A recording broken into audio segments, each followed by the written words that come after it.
ಬಿಜೆಪಿಯಲ್ಲಿ ಮತ್ತೊಮ್ಮೆ ಮೌನ ಮಂತ್ರ ಜಾರಿಯಾಗಿದೆಯೇ? ಪಕ್ಷದೊಳಗಿನ ಭಿನ್ನಾಭಿಪ್ರಾಯ, ಬಹಿರಂಗ ಹೇಳಿಕೆ, ಮಾಧ್ಯಮಗಳ ಮುಂದೆ ನಾಯಕರ ಪರಸ್ಪರ ವಾಗ್ದಾಳಿ ಇವೆಲ್ಲದಕ್ಕೂ ಬ್ರೇಕ್ ಹಾಕಲು ಹೈಕಮಾಂಡ್ ಮುಂದಾಗಿದೆ ಎನ್ನಲಾಗ್ತಾ ಇದೆ. ಇನ್ನು ಮುಂದೆ ಯಾವುದೇ ನಾಯಕರು ಪಕ್ಷದ ಒಳಗಿನ ವಿಚಾರಗಳನ್ನ ಸಾರ್ವಜನಿಕವಾಗಿ ಚರ್ಚಿಸಬಾರದು ಎಂಬ ಕಟ್ಟುನಿಟ್ಟಿನ ಸೂಚನೆ ಬಂದಿದೆ. ಸಮಸ್ಯೆಗಳಿದ್ದರೆ ಪಕ್ಷದ ವೇದಿಕೆಯಲ್ಲೇ ಚರ್ಚಿಸಿ, ಮಾಧ್ಯಮದ ಮುಂದೆ ಅಲ್ಲ ಎನ್ನುವ ಸಂದೇಶ ಕೂಡ ರವಾನೆಯಾಗಿದೆ. ಹಾಗಾದ್ರೆ ಈ ಹೊಸ ನಿರ್ದೇಶನದ ಹಿಂದಿನ ಕಾರಣವೇನು? ಇದರಿಂದ ಬಿಜೆಪಿಗೆ ಲಾಭವಾಗುತ್ತದೆಯೇ? ಈ ಕುರಿತ ವಿಶೇಷ ವರದಿ ಇಲ್ಲಿದೆ ನೋಡಿ. ಬಿಜೆಪಿ ನಾಯಕರಿಗೆ ಮೌನದ ಸೂಚನೆ, ಬಹಿರಂಗ ಹೇಳಿಕೆಗಳಿಗೆ ಬ್ರೇಕ್, ಮಾಧ್ಯಮದ ಮುಂದೆ ಜಗಳ ಬೇಡ, ಸಮಸ್ಯೆ ಇದ್ದರೆ ಪಕ್ಷದ ವೇದಿಕೆಯಲ್ಲೇ ಚರ್ಚೆ, ಹೈ ಖಡಕ್ ವಾರ್ನಿಂಗ್. ಕಳೆದ ಕೆಲವು ತಿಂಗಳುಗಳಿಂದ ಕರ್ನಾಟಕ ಬಿಜೆಪಿಯಲ್ಲಿ ಒಂದಲ್ಲ ಒಂದು ರೀತಿಯ ಒಳಜಗಳ ಬಹಿರಂಗವಾಗುತ್ತಲೇ ಇದೆ.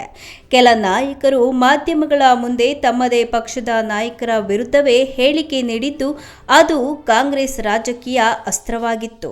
ಈ ಬೆಳವಣಿಗೆಗಳಿಂದ ಪಕ್ಷದ ವರ್ಚಸ್ಸಿಗೆ ಧಕ್ಕೆ ಉಂಟಾಗಿದೆ ಎಂಬ ಅಭಿಪ್ರಾಯ ಹೈಕಮಾಂಡ್ ವಲಯದಲ್ಲಿ ವ್ಯಕ್ತವಾಗಿದೆ. ಇದೀಗ ರಾಜ್ಯ ಉಸ್ತುವಾರಿಗಳು ಹಾಗೆ ಕೇಂದ್ರ ನಾಯಕತ್ವ ಸ್ಪಷ್ಟ ಸಂದೇಶವನ್ನ ರವಾನಿಸಿದೆ. ಇನ್ನು ಮುಂದೆ ಪಕ್ಷದೊಳಗಿನ ಯಾವುದೇ ವಿಚಾರಗಳನ್ನು ಮಾಧ್ಯಮದ ಮುಂದೆ ಚರ್ಚಿಸಬಾರದು. ಭಿನ್ನಾಭಿಪ್ರಾಯಗಳಿದ್ದರೆ ನೇರವಾಗಿ ರಾಜ್ಯಾಧ್ಯಕ್ಷರು, ವಿರೋಧ ಪಕ್ಷದ ನಾಯಕರು ಅಥವಾ ಉಸ್ತುವಾರಿಗಳ ಗಮನಕ್ಕೆ ತರಬೇಕು ಎಂದು ಸೂಚಿಸಲಾಗಿದೆ.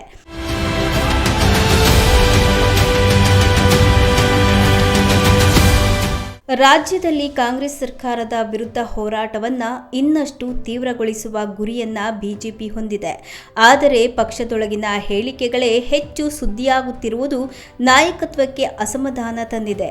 ಹೀಗಾಗಿ ಇನ್ನು ಮುಂದೆ ಸರ್ಕಾರದ ವೈಫಲ್ಯ, ಜನಪರ ಹೋರಾಟ ಹಾಗೂ ಸಂಘಟನೆಯ ಬಲವರ್ಧನೆಗೆ ಮಾತ್ರ ಆದ್ಯತೆ ನೀಡುವಂತೆ ಖಡಕ್ ವಾರ್ನಿಂಗ್ ಕೊಡಲಾಗಿದೆಯಂತೆ.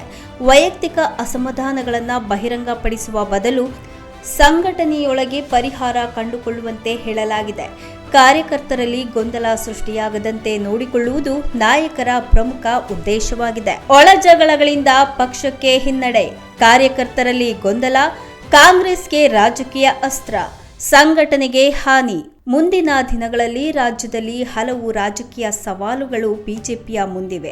ಸ್ಥಳೀಯ ಸಂಸ್ಥೆಗಳ ಚುನಾವಣೆ, ವಿವಿಧ ಉಪಚುನಾವಣೆಗಳು ಹಾಗೂ 2028ರ ವಿಧಾನಸಭೆ ಚುನಾವಣೆಗೆ ಈಗಿನಿಂದಲೇ ತಯಾರಿ ಆರಂಭವಾಗಿದೆ.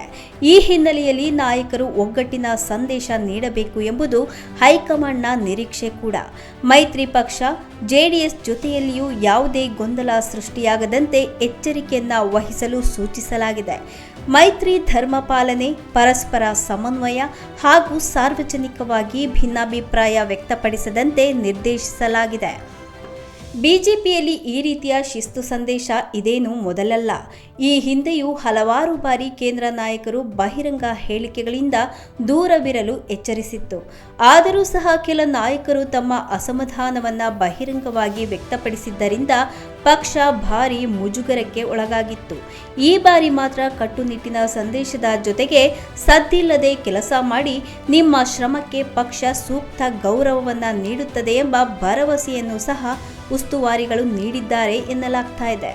ಬಿಜೆಪಿ ಈಗ ಮೌನ ಕ್ರಾಂತಿ ಮೂಲಕ ಸಂಘಟನೆ ಬಲಪಡಿಸುವ ತಂತ್ರ ಅನುಸರಿಸುತ್ತಿದೆ ಎಂಬ ಚರ್ಚೆಯು ಕೇಳಿಬರ್ತಿದೆ.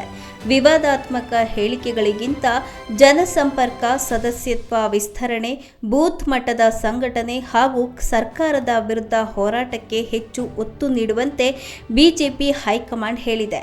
ಸಾಮಾಜಿಕ ಜಾಲತಾಣಗಳಲ್ಲಿಯೂ ಸಹ ಅನಗತ್ಯ ಪ್ರತಿಕ್ರಿಯೆ ನೀಡದಂತೆ ಕಟ್ಟುನಿಟ್ಟಿನ ಸೂಚನೆಯನ್ನ ನೀಡಲಾಗಿದೆ ಎನ್ನಲಾಗಿದೆ. ಮೌನ ಕ್ರಾಂತಿ ತಂತ್ರ, ಬೂತ್ ಮಟ್ಟದಲ್ಲಿ ಸಂಘಟನೆ, ಸದಸ್ಯತ್ವ ಅಭಿಯಾನ, ಜನಸಂಪರ್ಕಕ್ಕೆ ಒತ್ತು, ಸೋಷಿಯಲ್ ಮೀಡಿಯಾದಲ್ಲೂ ಎಚ್ಚರಿಕೆ. ಸದ್ಯ ಬಿಜೆಪಿ ಈಗ ಸಂಘಟನಾ ಶಿಸ್ತು ಮತ್ತು ಒಗ್ಗಟ್ಟಿನ ಸಂದೇಶಕ್ಕೆ ಹೆಚ್ಚಿನ ಆದ್ಯತೆ ನೀಡುತ್ತಿದೆ. ಪಕ್ಷದೊಳಗಿನ ಯಾವುದೇ ಗೊಂದಲ ಹೊರಗೆ ಕಾಣಿಸದಂತೆ ನೋಡಿಕೊಳ್ಳುವುದು ಹಾಗೂ ಸರ್ಕಾರದ ವಿರುದ್ಧ ಏಕಸ್ವರದಲ್ಲಿ ಹೋರಾಟ ನಡೆಸುವುದು ಹೈಕಮಾಂಡ್ ನಾಯಕರ ಗುರಿಯಾಗಿದೆ. ಈ ತಂತ್ರ ಎಷ್ಟರ ಮಟ್ಟಿಗೆ ಯಶಸ್ವಿಯಾಗುತ್ತದೆ ಎಂಬುದು ಮುಂದಿನ ದಿನಗಳಲ್ಲಿ ನಾಯಕರು ಪಾಲಿಸುವ ಶಿಸ್ತಿನ ಮೇಲೆ ಅವಲಂಬಿತವಾಗಿದೆ. ಪಕ್ಷದೊಳಗಿನ ಭಿನ್ನಾಭಿಪ್ರಾಯಗಳು ಸಾರ್ವಜನಿಕವಾಗಿ ಹೊರಬಂದು ಮುಜುಗರ ಉಂಟಾದ ಹಲವು ಘಟನೆಗಳ ಬಳಿಕ ಈಗ ಬಿಜೆಪಿ ಹೈಕಮಾಂಡ್ ಶಿಸ್ತುಗೆ ಮೊದಲ ಆದ್ಯತೆ ನೀಡಿದೆ. ಮಾಧ್ಯಮಗಳ ಮುಂದೆ ಹೇಳಿಕೆಗಳ ಬದಲು ಪಕ್ಷದ ವೇದಿಕೆಯಲ್ಲೇ ಸಮಸ್ಯೆಯನ್ನ ಪರಿಹರಿಸಿಕೊಳ್ಳುವಂತೆ ಕಟ್ಟುನಿಟ್ಟಿನ ಸಂದೇಶ ರವಾನೆಯಾಗಿದೆ. ಈ ಮೌನ ಮಂತ್ರ ಬಿಜೆಪಿಗೆ ರಾಜಕೀಯ ಲಾಭ ತಂದುಕೊಡುತ್ತದೆಯೇ ಅಥವಾ ನಾಯಕರು ಹಿಂದಿನಂತೆಯೇ ಬಹಿರಂಗ ಹೇಳಿಕೆ ಮುಂದುವರಿಸುತ್ತಾರೆಯೇ ಎಂಬುದು ಮುಂದಿನ ಬೆಳವಣಿಗೆಗಳಿಂದ ಸ್ಪಷ್ಟವಾಗಲಿದೆ.